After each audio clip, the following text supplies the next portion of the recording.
자, 오늘은 서브프라임 모기지에 대해서 말씀을 드리겠습니다. 서브프라임 모기지 사태 이렇게 얘기하고, 또는 뭐 미국 투자은행의 이름인 리먼 브로더스 사태라고도 하고, 뭐 2008년에 일어났기 때문에 2008년 미국 세계 금융 위기 뭐 이렇게도 얘기를 합니다. 아시겠지만 이 부동산 버블로 인해서 많은 600만 명의 사람들이 실업이 되고 800만 명의 일자리가 없어지고 이런 엄청난 금융 위기였는데, 지금 2022년쯤에 다시 그러한 어떤 어둠의 그림자가 오고 있기 때문에 한번 지금쯤 한번 그 조명을 해보고 앞으로 우리는 어떻게 그러면 대응을 해야 될지에 대해서 한번 알아보는 그런 시간을 갖도록 하겠습니다.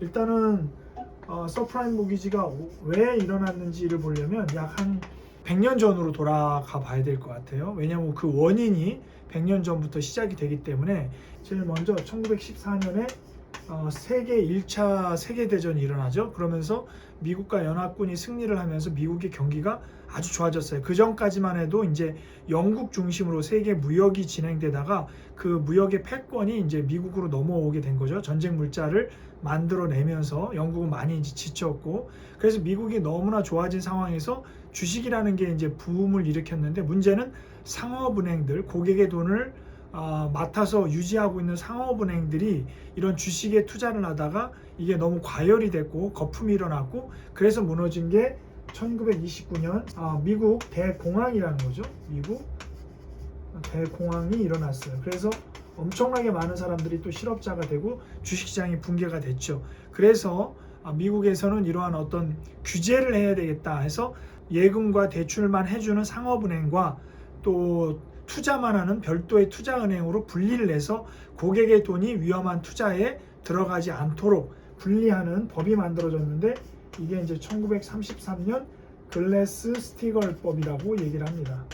글래스 스티걸이라는 의원이 발의를 해서 만들어진 건데, 쉽게 얘기하면 상업은행과 투자은행의 벽을 두고 분리해서 고객의 돈이 위험한데 투자되지 않도록 만든 것인데, 이 글래스 스티걸법이 1999년 클린턴 정부 마지막 임기해에 폐지가 되죠. 그러므로 인해서 고객의 돈이 이제 위험한 투자 자산 또는 MBS라는 파생 상품, CDO라는 파생 상품에 투자가 되면서 결국엔 서프라임 모기지 사태가 이제 초래가 됐던 것이죠. 그 다음에 이제 역사를 보면 1944년 2차 세계대전이 일어났는데, 이 2차 세계대전을 통해서 미국은 좀 더 전 세계 국가들의 어떤 기축통화 역할을 하게 되는 사건이 벌어지죠. 이게 뭐냐면 브레튼 우주 체제라고 해서 1944년 브레튼 우주, 미국의 브레튼 우주에서 만들어진 회의인데, 이 브레튼 우주 체제를 통해서 미국 달러가 곧 금으로 바꿔줄 수 있는 금 태환을 선언한 거죠. 그래서 달러를 갖다 주면 뭐 몇 온스로 금으로 바꿔주는 세상이 되었던 거죠. 그래서 이제 이로 인해서 미국은 기축통화의 나라가 됐던 거예요. 그러다가 1960년부터 1975년까지 베트남 전쟁을 하면서 미국이 또 돈을 많이 쓰게 되죠. 많이 지쳐요. 그러다 보니까 이제 달러를 갖고 오면 금으로 바꿔줬는데, 이제 금으로 바꿔줄 돈이 없는 거예요. 금이 없는 거야. 미국이 이 베트남 전쟁하면서 전쟁 물자를 너무 많이 소모해서. 그래서 1971년에 닉슨 대통령이 발표를 하는데, 이제 금 태환을 중지하겠다. 그러니까 달러를 갖고 오면 금으로 바꿔주는 역할, 뭐 미국뿐만 아니라 유럽에서도 갖고 오고 독일에서도 갖고 와서 달러를 갖고 온 금으로 바꿔줘야 됐는데, 1971년에 이제 배째라인 거죠. 나는 더 이상 금을 바꿔줄 수가 없다. 그래서 이 금태환을 중지를 선언했어요. 금태환 중지를 선언한 거예요. 그래서 1971년부터 달러는 뭐가 되냐면, 이전까지는 금이었는데 이때부터는 그냥 지폐가 돼버린 거예요. 그러니까 종이돈이에요. 종이돈. 그러니까 종이를 많이 찍어내면 달러가 나오고, 달러가 나오면 이게 돈인데, 이 돈이 너무 많이 찍어내면 물가 상승이 돼야 되는데, 전 세계가 이 달러를 쓰다 보니까 물가 상승이 되지 않는 그런 기이한 현상이 벌어지고, 이런 엄청난 그 미국의 영향력을 발휘하게 됐던 거죠. 1985년에 그 유명한 플라자 합의가 이루어지는데 미국의 달러가 너무 강해져 가지고 미국 경기가 안 좋다 보니까 이때 이제 일본이 백투더퓨처 같은 영화에도 나타나듯이 뭐 소니사가 영화사를 다 인수를 하고 미국 뉴욕의 좋은 빌딩들 호텔들을 일본 사람들이 다 사는 것처럼 굉장히 이제 심각한 상황이 온 거죠, 미국 사람들한테는.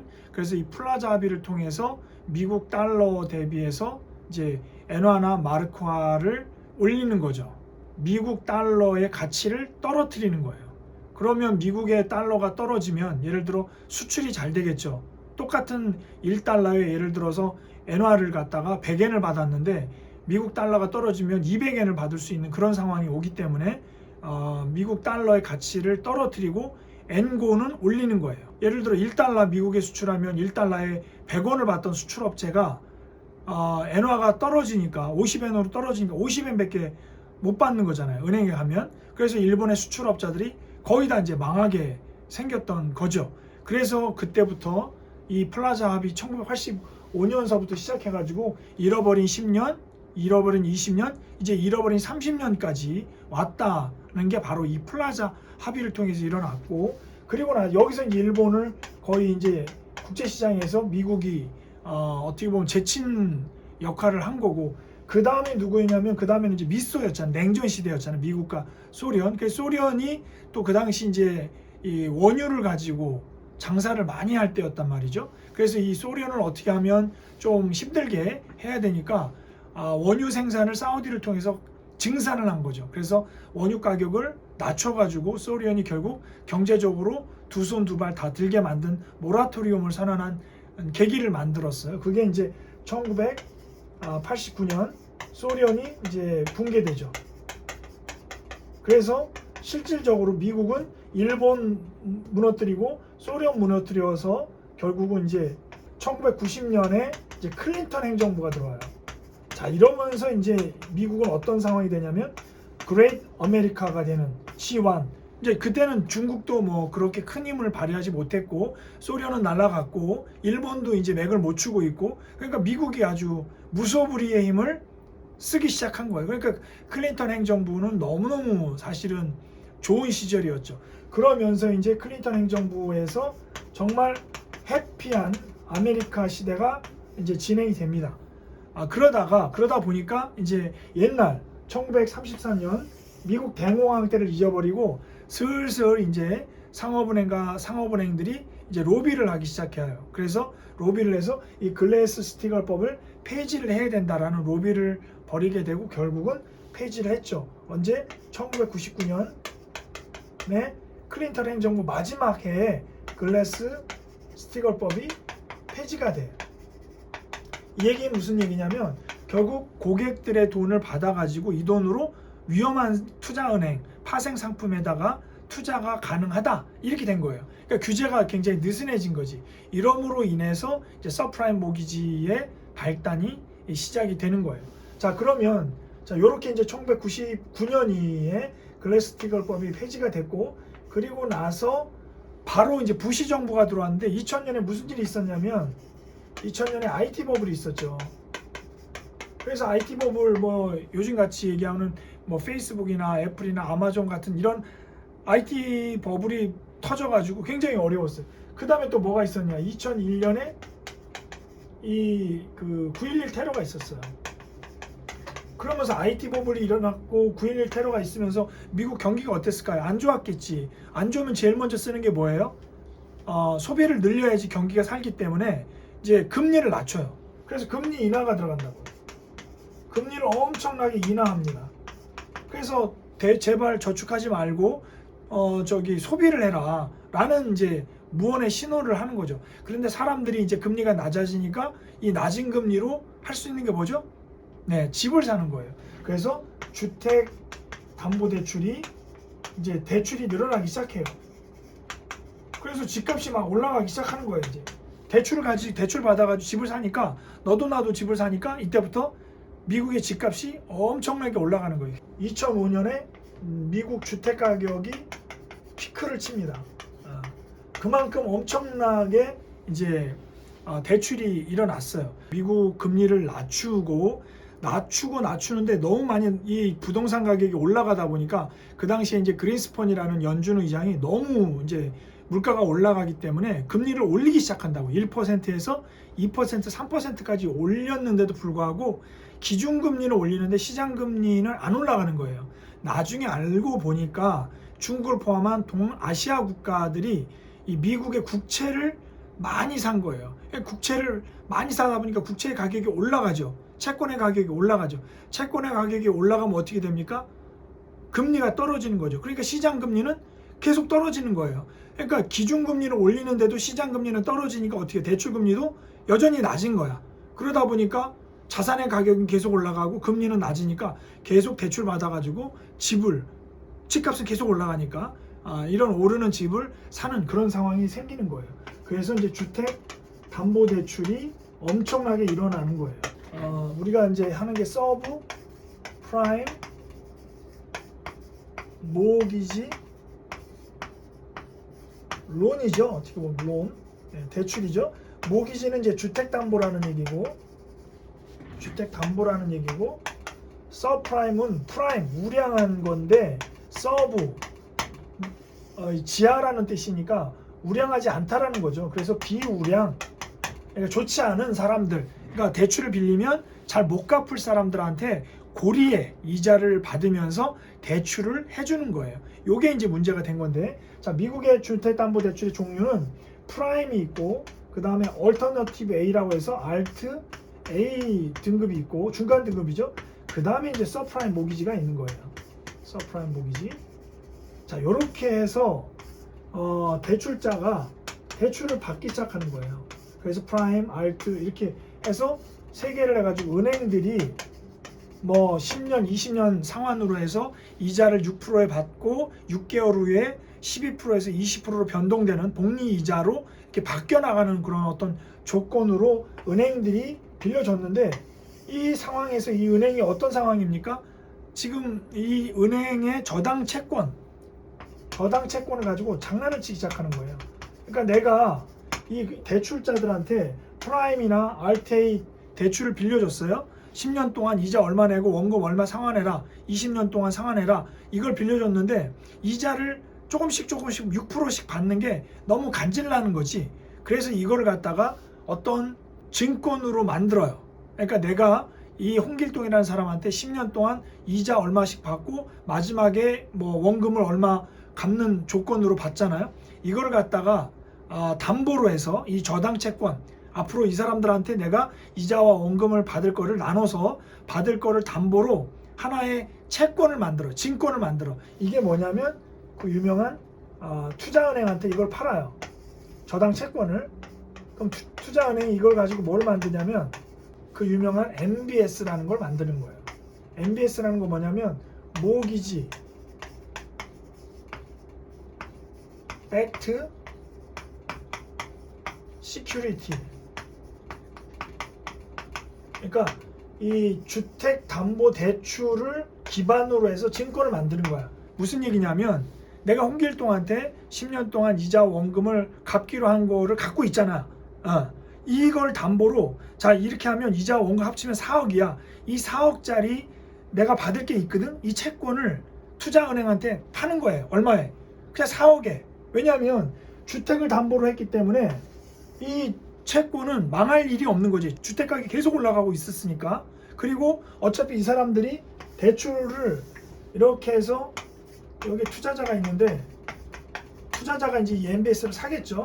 그러면 이 사람들이 여기에 냈던 거를 갖다가 이 사람들한테 직접 주는 거랑 마찬가지란 말이에요. 근데 만약 이 사람들이 이걸 못 낸다, 그러면 집이 이 투자자께 되는 거잖아. 이 투자은행께 되는 거잖아. 그러니까 망할 일이 없다라고 생각한 거지. 집값은 계속 오르고, 만약에 대출 이자를, 원금과 이자를 못 내도 그 집은 은행 소유니까, 그러니까 문제가 없다라고 생각을 한 거예요. 그래서 이제 이 MBS를 발행해서 이 은행 입장에서는 그냥 나눠서 찔끔찔끔 받을 걸 갖다가 한꺼번에 4억 받으니까 좋고, 그죠? 여기에서는 망하지 않을 거를 갖다가 그 증권으로 해서 받아오니까 좋고, 그래서 이제 이 게임이 된 거죠. 그러면 이 은행에서는 여기서 4억 받아가지고 뭐 합니까? 또 대출해줘. 대출해주면 또 돈이 들어오죠. 이거 가지고 나눠서 받을 거를 또 이 투자은행에다가 또 발행해요. 그럼 또 MBS가 나오죠. 자, 이런 식으로 이제 계속 돌아가기 시작하는 거예요. 그런데 여기서 이제 꾀를 낸 게 뭐냐면 이 MBS 중에는 프라임 등급이 있잖아요. 알트 A 등급이 있잖아. 그러니까 이자가 작아. 그러니까 어떻게 머리를 쓰냐면 얘네들이 투자은행이 만들 때 요 서브프라임 등급의 저당 채권을 가지고 요거를 가지고 이 MBS가 이제 비우량한 MBS가 나오겠죠. 요 MBS를 가지고 막 섞어요. 이렇게 요거는 우량한 거 비우량한 거를 막 섞어 가지고 이걸 만드는 게 뭐냐면 CDO라고 하는 부채 담보부 증권을 또 만들어요. 비우량한 거는 이자를 더 많이 주잖아. 그 수익이 더 많이 나잖아. 그런데 비우량한 걸 넣으면은 이 AAA 등급을 잘 안 받으니까 우량한 거 비우량한 거 예안을 다 섞어 가지고 CDO라는 걸 만들어요. 그리고 나서 어떤 평가를 받냐면 무디스나 S&P에서 AAA 등급을 받는단 말이에요. 예, 이렇게 받아가지고 또 얘를 또 팔아 투자자한테. 그러니까 투자자는 이거 뭐예요? 그러면 MBS에서 MBS1, MBS2 이것들이 모여가지고 CDO가 만들어지고 그럼 생각해보니까 CDO가 되게 위험하지. 그러니까 보험회사가 여기서 또 숟가락 하나 더 넣는 거야. AIG라는 보험회사가 또 어떤 숟가락을 놓냐면 야, 이 CDO가 되게 위험하잖아. 대출 못 갚을 사람들한테 대출해준 그 채권을 가지고 또 증권을 만든 거잖아. 근데 여기서 이자나 이게 못 들어오면 어떡하니? 망하잖아. 그러니까 니네 보험 들어라 해서 만든 게 CDS라는 거예요. 크레딧 디폴트 스왑이라는 보험을 만든 거야. 그러니까 크레딧, 신용이 디폴트 망하면 스왑, 우리가 돈 줄게. 뭐 이런 얘기예요. 이 대출자 한 명이 대출 받은 거를 담보로 MBS를 만들었는데 이 MBS를 담보로 다시 CDO를 만들고 이 CDO에 CDS까지 연결이 된 거야 지금. 그렇죠? 그러면 이 상황은 어떤 상황이냐면 주택 가격이 이렇게 고공행진을 하면 문제가 없어요.